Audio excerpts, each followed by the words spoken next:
আগামীকাল আসর থেকে আবার শুরু হবে ইনশাআল্লাহ। আপনারা সকলে আসবেন। এখন আলোচনা পেশ করছেন শাহ সুফি হযরত তরিকুল ইসলাম সাহেব, খলিফা তরিকায়ে খাস মুজাদ্দিদিয়া। আলহামদুলিল্লাহ নাহমাদুহু ওয়া নাস্তাঈনুহু ওয়া নাউযু বিল্লাহি মিন শুরুরি আনফুসিনা من يهدي الله فلا مضل له وما يضلل فلا هادي له ونشهد أن محمدا عبده ورسوله أما بعد فقد قال الله تعالى في كلامه المجيد وفرقانه الحميد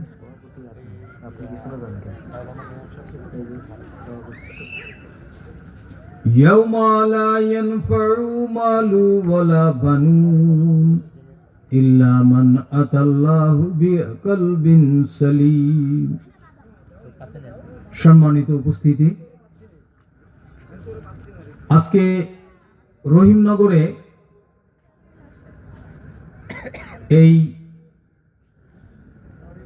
কলোনি মাঠে আপনাদের এই যুবকদের আয়োজিত আত্মশুদ্ধির মাহফিল ও পিতা মাতার জন্য দোয়া, এই যে মাহফিলের আয়োজন করা হয়েছে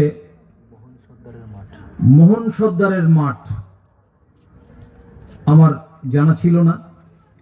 যাই হোক, এই মাহফিলে যারা ইন্তজাম করেছেন বড় মূল্যবান কাজ করেছেন। মাতা পিতার প্রতি দোয়া, আত্মশুদ্ধি ও মাতা পিতার রুহানি ইসালে সওয়াব, তৃতীয় বছর চলছে। আমাদের প্রথম কাজ হচ্ছে নিজেকে আত্মশুদ্ধি করা। আমি যদি আত্মশুদ্ধি অর্জন করতে পারি তাহলে আমার দোয়া কবুল হবে, আর আমি যদি আত্মশুদ্ধি অর্জন করতে না পারি আমার দোয়া কবুল হবে না। তাহলে আমার পিতা মাতাদের জন্য যে আমি দোয়া করব, এই দোয়ার পূর্বে আমাকে আত্মশুদ্ধি অর্জন করতে হবে। এটাই হচ্ছে পদ্ধতি। অর্থাৎ আপনার যদি টাকা পয়সা থাকে আপনি দান করতে পারবেন, আপনার যদি টাকা পয়সা না থাকে আপনি কি দান করবেন? তা আত্মশুদ্ধি অর্জন করতে না পারলে আপনি নিজেই তো বঞ্চিত, আপনি আরেকজনকে কি দিবেন? এজন্য প্রতিটা পিতা মাতার উচিত সন্তানের জন্য সন্তানদেরকে আত্মশুদ্ধি অর্জন করানো, রাস্তা দেখানো। আর এই সন্তানরা যখন পিতা মাতা মারা যাবে তখন এই সন্তানদের দোয়া কাজে লাগবে। এখন আমরা কিছু হলেই বলি তাকে জান্নাতুল ফেরদাউসে কি করো, জান্নাতুল ফেরদাউসে দাখিল করো, আল্লাহর কাছে আমরা দোয়া করি। কিন্তু জান্নাতে যাবে কে, এই বিষয়গুলো কিন্তু আমাদের জানা নেই। জান্নাতে যাবে হচ্ছে নফসে মুতমাইন্না। কোরআন বলছে ইয়া আইয়াতুহান নাফসুল মুতমাইন্না ইরজি ইলা রাব্বিকি রাদিয়াতাম মারদিয়া ফাদখুলি ফি ইবাদি ওয়াদখুলি জান্নাতি। জান্নাতে যাবে নফসে মুতমাইন্না। আপনি যদি নফসে মুতমাইন্না অর্জন করতে না পারেন, আপনাকে যত দোয়া করা হোক, আপনি কি জান্নাতে যাবেন? তাহলে নফসে মুতমাইন্না অর্জন করার জন্য হচ্ছে আমাদের কাজ। আত্মশুদ্ধির মূল কাজ হচ্ছে কিভাবে একজন মানুষকে নফসে মুতমাইন্নাতে পৌঁছে দেওয়া যায়। কারণ হচ্ছে আল্লাহ কোরআনে বলেছে ইয়াউমা লা ইয়ানফাউ মালু ওয়ালা বানুন, ওই দিন তোমাদের ধন সম্পদ সন্তান সন্ততির কোনো কাজে আসবে না। ইল্লা মান আতাল্লাহ বিকলবিন সালিম, একমাত্র কলবে সালিম মানে প্রশান্ত কলব যে নিয়ে আসবে সেই উপকৃত হবে। তাহলে প্রশান্ত কলবের কাজ কি? প্রশান্ত কলব হয় কি করে? কোরআন বলছে আলা বিযিকরিল্লাহি তাতমাইন্নুল কুলুব, একমাত্র আল্লাহর জিকির কলব প্রশান্ত হয়, আল্লাহর জিকিরে কলব প্রশান্ত হয়। আমাদের এই যে তরিকায়ে খাস মুজাদ্দিদিয়ার যে ব্যানারটা পিছনে দেখছেন, আমাদের এই তরিকতে একজন মানুষকে কিভাবে নফসে মুতমাইন্না হতে পারে সে বিষয়ে প্রশিক্ষণ দেওয়া হয়। এই তরিকতের একজন সালেক মানে একজন ছাত্র শুরুতেই তার কলব জিকির করে। এই কলবের জিকির যখন তার শরীরের মধ্যে শুরু হয় তখন সেই কলবের জিকিরের প্রভাব তার শরীরের ভিতরে ছড়াতে থাকে। কলব থেকে রূহ, রূহ থেকে সির, সির থেকে খফি, খফি থেকে আকফা, আকফা থেকে নফস, নফস থেকে আগুন, পানি, মাটি, বাতাস, সুলতান আসকার, সমস্ত শরীরের লোমকূপ পর্যন্ত আল্লাহর জিকির করে। এই প্রশিক্ষণটা শুধু এই তরিকতে দেওয়া হয়। আমার জানা মতে বাংলাদেশে অন্য কোনো তরিকতে দেওয়া হয় কিনা এখনকার জামানায়, আগে হতো, এখনকার জামানায় এইটা শিক্ষা দেওয়া হয় কিনা আমি দেখি নাই। আমাদের এই তরিকতে এই প্রশিক্ষণটা দেওয়া হয়। এটার প্রয়োজনীয়তা কি? আল্লাহ বলছেন যে তার জিকির তার কলব থেকে তার চর্মের উপরে কাঁটা দিয়ে উঠবে। এটাই হচ্ছে আল্লাহর হেদায়েতের রাস্তা। আল্লাহ বলছেন সুম্মা তালিনু জুলুদুহুম ওয়া কুলুবুহুম ইলা যিকরিল্লাহ যালিকা হুদাল্লাহ। এটাই হচ্ছে হেদায়েতের রাস্তা। এখন আমরা হেদায়েতের রাস্তা বাদ দিয়া আমরা কোথায় খুঁজবো? হেদায়েতের রাস্তা হচ্ছে আল্লাহর জিকির। এটা বাদ দিয়ে আমরা বিভিন্ন কর্মকাণ্ডের মধ্যে আমরা হেদায়েত খুঁজি। কি সম্ভব? কোরআন বলছে হেদায়েতের রাস্তা হচ্ছে তার কলবে। আল্লাহ যখন কাউকে হেদায়েত করে তার কলবকে হেদায়েত করে। কলবকে হেদায়েত যদি করে তাহলে এই কলবের মাধ্যমে তার নূর হাসিল হতে হবে। আল্লাহ পাক বলছেন হুয়াল্লাযী আনজালা সাকিনাতা ফি কুলুবিল মুমিনিন। নিশ্চয়ই মুমিনের কলবের পরে আল্লাহ সাকিনা দান করেন। সাকিনা কি জিনিস? আমরা নামাজ পড়ি, রোজা রাখি, হজ করি, যাকাত দেই, দুনিয়ায় যত ধর্মীয় কর্মকাণ্ড করি, সমস্ত কিছুর বিনিময়ে আল্লাহ সাকিনা দান করে। এই সাকিনা অর্থাৎ নেকি। এই সাকিনার মানে হচ্ছে সোয়াব। এই সাকিনা মানে হুদা, খায়ের। আল্লাহর তরফ থেকে যা আসে কোথায় আসে? মানুষের কলবের পরে। ওয়াল্লাযী আনজালা সাকিনাতা ফি কুলুবিল মুমিনিন। মুমিনের কলবের পরে আসে।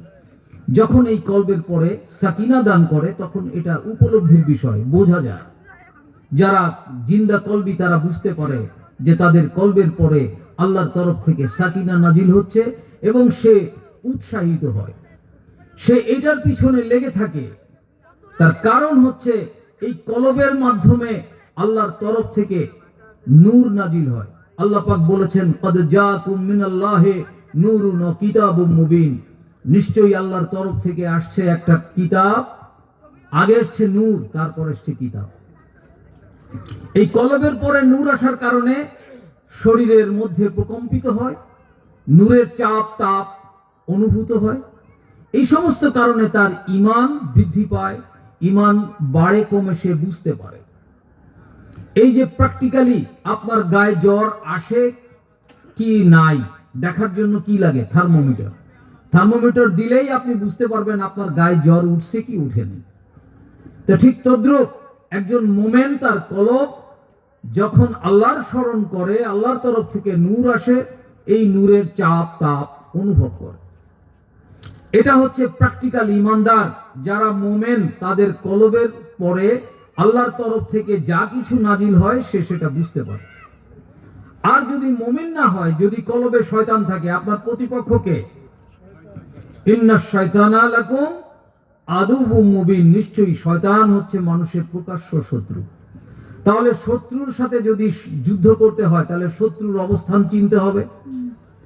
শত্রুর সঙ্গে যুদ্ধ করতে গেলে শত্রুর অবস্থান, কার্যক্ষমতা সবকিছু যদি আপনার নজরে থাকে তাহলে আপনি যুদ্ধ করে জিততে পারবেন। আর যদি আপনি এই শত্রুর সাথে যুদ্ধ করতে না পারেন তাহলে আপনি পরাজিত সৈনিক। আপনাকে শয়তান ঘায়েল করে ফেলবে, আপনাকে বড় বড় নামাজি বানাবে, হাজি গাজী বানায় ফেলবে, মৌলানা মুফতি বানাবে, কিন্তু মোমেন হবেন না। মোমেন হতে গেলে তার কলব থেকে শয়তান তাড়াতেই হবে। যার কলবে শয়তান সে হচ্ছে শয়তানের দল, যার কলবে শয়তান নাই সে হচ্ছে আল্লাহর দল। আমরা কোন দলে যেতে চাই? তাহলে আমাদের কলব থেকে শয়তান সরাতে হবে। শয়তান সরানোর রাস্তাটা কি, কিভাবে? এই শয়তান কোনো মানুষ কোনো ইবাদত বন্দেগী করে সরাতে পারে না। এই শয়তান তাড়ানোর জন্য আল্লাহ পাক যুগে যুগে নবীদেরকে পাঠিয়েছেন। এই নবীদের কাজ ছিল মানুষের কলবকে জাক্কি করে দেওয়া, আর আমাদের কাজ হচ্ছে নবীদের কাছ থেকে জাক্কি হয়ে নেওয়া। জাক্কি করবে নবীগণ বা নবীর ওয়ারিসগণ, আর সাধারণ মানুষ জাক্কি হবে। এই কারণেই বলছেন কাদ আফলাহা মান তাযাক্কা ওয়া যাকারা ইসমা রাব্বিহি ফাসাল্লা। সেই সফলগামী হবে যার কলব জাক্কি হলো, ওয়া যাকারা ইসমা রাব্বিহি ফাসাল্লা, এবং তার রবের জিকির করবে এবং নামাজ পড়বে। এখন আপনারা যারা এখানে আছেন সবাই তো কম বেশি নামাজ পড়েন, তাই না? নামাজ ছাড়া কি কেউ আছি আমরা? তাহলে বলেন তো, আপনারা একটু হাত উঁচু করে আমাকে দেখেন যে আপনারা কয়জনের কলব থেকে শয়তান তাড়াইছেন। আমাকে একটু হাত উঁচু করে দেখেন যে শয়তান কলবের পরে বসা আছে কি নাই। যারা তরিকা গ্রহণ করেছে তারাই শুধু বলতে পারবে যে আমাদের কলব জাক্কি করা হয়েছে। তাহলে আপনাদের যারা কলবকে জাক্কি করেন নাই তাদের জাক্কি হতে হবে কিনা? তাহলে কিভাবে হবে? নিশ্চয়ই নবীর ওয়ারিসের কাছে আসতে হবে, তাই না?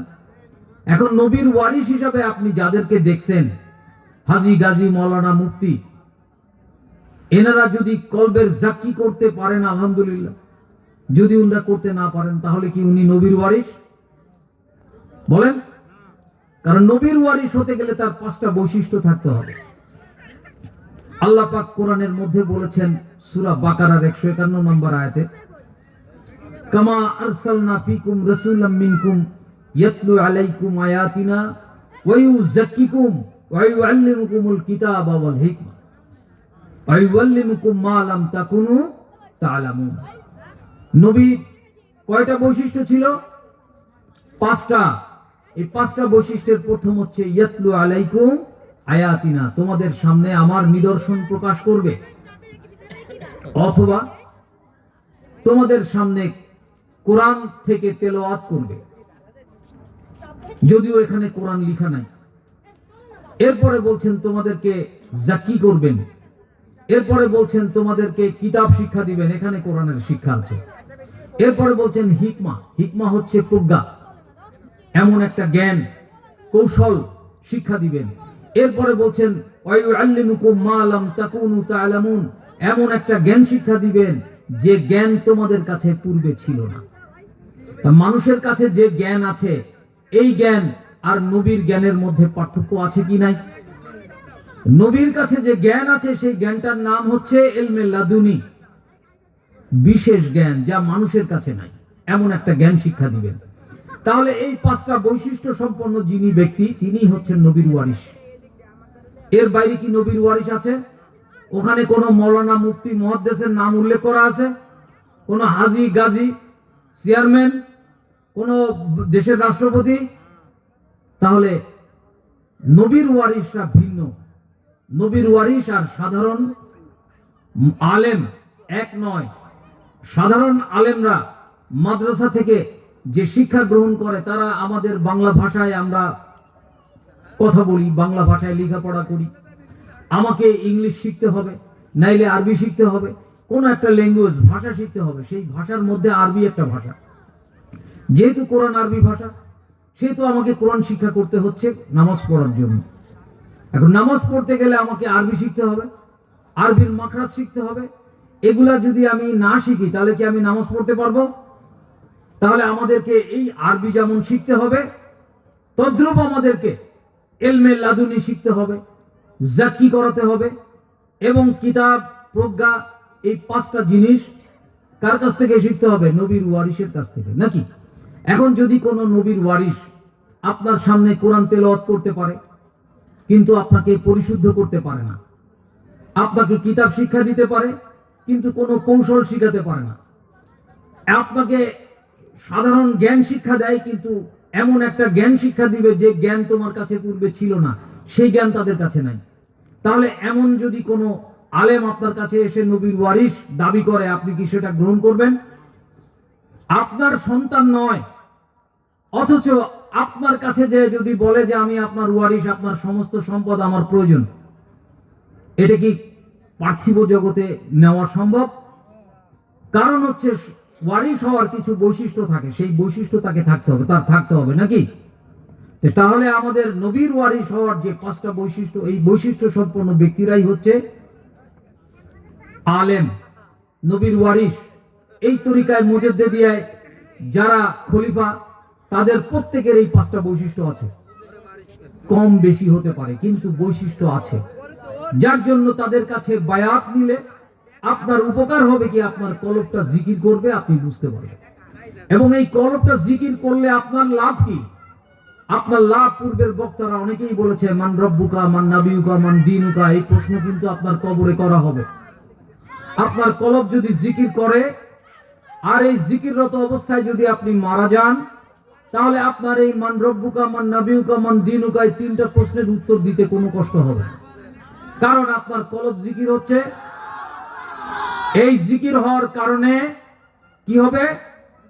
আপনার যে ফেরেশতারা আপনার কবরে জিজ্ঞাসা করবে মান রব্বুকা, মান নাবিয়ুকা, মান দীনুকা, তাদের এই জিকির এর কারণে খুব সহজে তার উত্তর দিতে পারবে নাকি? তাহলে আমাদের কাজ কি? আমরা যারা গল্প স্বল্প, কোরআনের অনেক গল্প কিচ্ছা কাহিনী আছে, এই সমস্ত গল্প স্বল্প কিচ্ছা কাহিনী দিয়ে আমরা ঠিকই কোরআনের কথা বলছি, কোরআনের কিচ্ছা কাহিনী বলছি, কিন্তু কলবের জিকির আমি দিতে পারছি না। কলবের জিকির ছাড়া উদ্ধার পাওয়ার কোনো ব্যবস্থা নেই। কলবের জিকির হচ্ছে একমাত্র ব্যবস্থা। এজন্য কোরআনে বলছে, ইয়াউমা লা ইয়ানফাউ মালু ওয়ালা বানুন, ওই দিন তোমাদের স্ত্রী, পুত্র, কন্যা সম্পদ, ধন সম্পদ কোনো কাজে আসবে না, ইল্লা মান আতাল্লাহা বিকলবিন সালিম, একমাত্র কলবে সালিম যে নিয়ে আসবে সেই উপকৃত হবে। এই কলবে সালিম হচ্ছে জিকির করা কলব। এই কলব যখন জিকির করে তখন কি হয়? আলা বিযিকরিল্লাহি তাতমাইন্নুল কুলুব, একমাত্র আল্লাহর স্মরণে এই কলব প্রশান্ত হয়। কলব প্রশান্ত হলে কি হয়? এই কলবের কারণে তার নফস ধীরে ধীরে তার নফসের উপরে এর ক্রিয়া করতে থাকে। এক সময় আপনার নফস মুতমাইন্না হবে, তখনই আপনি জান্নাতে যেতে পারবেন। আপনার জান্নাতে যাওয়ার যোগ্যতা সম্পন্ন নফসের নাম কি? নফসে মুতমাইন্না। আপনি যদি নফসে মুতমাইন্না অর্জন করতে না পারেন, আপনার সন্তানকে যদি নফসে মুতমাইন্না করাতে না পারেন, আপনার এই দোয়া দুরূদ তার জন্য কোনো কাজে আসবে না। তার কারণ হচ্ছে কি? আপনার কলব তো জিন্দা নেই, আপনার কলব জিকির করে না। আমি এখন আপনার জন্য দোয়া করলাম, আপনার জন্য আল্লাহ পাক মঞ্জুর করলেন সওয়াব, কিন্তু সওয়াবটা যাবে কোথায়? কলবের পরে তো শয়তান বসা। কারণ শয়তানু জাসিমুন আলা কলবি বানি আদামা, ফাইজা যাকারা খানাসা ওয়াইজা গাফালা ওয়াসওয়াসা। শয়তান কোথায় থাকে? মানুষের কলবের পরে। এখন কলবের পরে শয়তান বসা। এখন আপনি দোয়া দুরূদ করছেন, যাকাত দিচ্ছেন, টাকা পয়সা, ধন সম্পদ, সদকায়ে জারিয়া করতেছেন, যে সওয়াবগুলো আসতেছে সেই সওয়াবগুলো তো শয়তান নিয়ে নিচ্ছে। কারণ কি? কলবে কে বসা? থাকবে কে? হিজবুল্লাহ যদি হতে হয় তাহলে কি কলবে কে থাকবে? আল্লাহ। আর যদি হিজবুল শয়তান হয় তাহলে কোনো দোয়া দুরূদ কাজ আসবে? এজন্য প্রত্যেকটা মা বাবার উচিত সন্তানকে সুশিক্ষা দেওয়া। সেই শিক্ষার মূল হচ্ছে তার কলবকে জিন্দা করানোর কাজ করা। যার কলবে জিকির নাই সে হচ্ছে মুর্দা, যার কলবে জিকির আছে সে হচ্ছে জিন্দা। এগুলা কিন্তু আমরা সবাই বলি, কিন্তু কলবের জিকির কিন্তু অনুভূতির বিষয়। প্রত্যেকটা তরিকায় মুজাদ্দিদিয়ার যারা সালেক, যারা ছাত্র, প্রত্যেকের কলবে জিকির হয়, তারা বুঝতে পারে। এই যে বোঝাটা, এই বোঝার কারণেই তার ঈমান আছে কি নাই, ঈমান বাড়ে না কমে, সে সেটা উপলব্ধি করবে। কারণ কোরআন বলছে, ইন্নামাল মুমিনুনা আল্লাযিনা ইযা যুকিরাল্লাহু ওয়াজিলাত কুলুবুহুম, নিশ্চয়ই ওই ব্যক্তি প্রকৃত মুমিন যার কলব আল্লাহর জিকিরে কাঁপে। এই প্রকম্পিত কলব হচ্ছে ঈমানের মূল বৈশিষ্ট্য। তাহলে কি হলো? সে বুঝতে পারবে তার কলবে ঈমান আছে কি নাই। কলবে জিকির করলে ঈমান আছে, আর কলবে জিকির না করলে ঈমান কি? কোরআন, অ্যাকর্ডিং টু কোরআন, কোরআনের কারণে বলতে পারি যে যার কলবে জিকির আছে প্রকম্পিত হয় সে মোমেন, যার কলবে জিকির নাই তার কলব প্রকম্পন করে না। স্পষ্ট আয়াত, সেখানে বলা হচ্ছে এটা বাড়ে কমে। জাদাতুহুমুল ঈমানা ওয়া আলা রাব্বিহিম ইয়াতাওয়াক্কালুন, তার ঈমান বৃদ্ধি পায়। যখন আল্লাহর নিদর্শন তার সামনে প্রকাশিত হয় তখন তার ঈমান বৃদ্ধি পায় এবং সে তার রবের পরে নির্ভরশীলতা অর্জন করে। এরপরে বলছে সে তার অর্থকে নামাজ কায়েম করে এবং তার অর্থকে আল্লাহর রাস্তায় খরচ করে। এরপরে বলছেন উলাইকা হুমুল মুমিনুনা হাক্কা, এ হচ্ছে প্রকৃত মুমিন। এরপরে বলছেন লাহুম দারাজাতান ইনদা রাব্বিহিম রিজকুন ও মাগফিরাতাও ওয়া রিজকান কারীম, তাদের জন্য রয়েছে উত্তম রিজিক এবং ক্ষমা। বিষয়টা কি বুঝাইতে পারছি? তরিকায় মুজাদ্দিদিয়ার কাজ কি আপনাদের কি বুঝাইতে পারছি? এখানে যারা আসবেন, যারা এই তরিকার মধ্যে দাখিল হবেন, তারা তাদের কলবের জিকির বুঝে নেবেন পীরের কাছ থেকে। কারণ এই নবীর ওয়ারিসের বৈশিষ্ট্য হচ্ছে তারা মানুষকে জাকি করতে পারবে। যদি জাকি আপনি না হন, আপনি কিন্তু সফলগামী হবেন না। কোরআন বলছে ক্বাদ আফলাহা মান যাক্কাহা ক্বাদ খাবা মান দাসসাহা, সেই সফলগামী হয়ে গেল যে তার কলবকে জাকি করে নিল, আর যে করতে পারলো না সে নিজেকে কলুষিত করলো। আর নামাজ পড়ার জন্য প্রয়োজন দুটো জিনিস, যেমন কোরআনের নামাজ পড়তে যে আরকান হাকামের 13 ফরজ দরকার আছে, ওয়াজিব সুন্নাত আছে, এগুলো জেনে নেওয়া। আর পাশাপাশি আর একটা কাজ আছে, ক্বাদ আফলাহা মান তাযাক্কা ওয়া যাকারা ইসমা রাব্বিহি ফাসাল্লা, সেই সফলগামী হলো যে তার কলবকে জাকি করলো, ও যাকারা ইসমা রাব্বিহি, তার রবের জিকির করবে, অতঃপর নামাজ পড়বে। এখন জাকি এবং জিকির এই দুটো যদি না থাকে তাহলে আপনার নামাজ কবুল হবে না। আপনার নামাজ হবে সূরাতে নামাজ, সূরাতে সালাত, কিন্তু হকিকতে সালাত হবে না। বিষয়টা কি বুঝাইতে পারছি? অল্পের মধ্যে যতটুকু পারলাম ভুল ত্রুটি ক্ষমা করবেন। তরিকার মাহফিলে তরিকার ভাষা, তরিকতের যে কাজ, এই কাজগুলা আপনারা প্র্যাকটিস করবেন। এভাবে যদি করতে পারেন আলহামদুলিল্লাহ, কাল কিয়ামতের মাঠে দেখা হবে। কাল কিয়ামতের মাঠে উদ্ধারপ্রাপ্ত দলের অন্তর্ভুক্ত হবেন ইনশাআল্লাহ। আখিরি দাওয়ানা আনিল হক। আসসালামু আলাইকুম ওয়া রাহমাতুল্লাহি ওয়া বারাকাতুহু।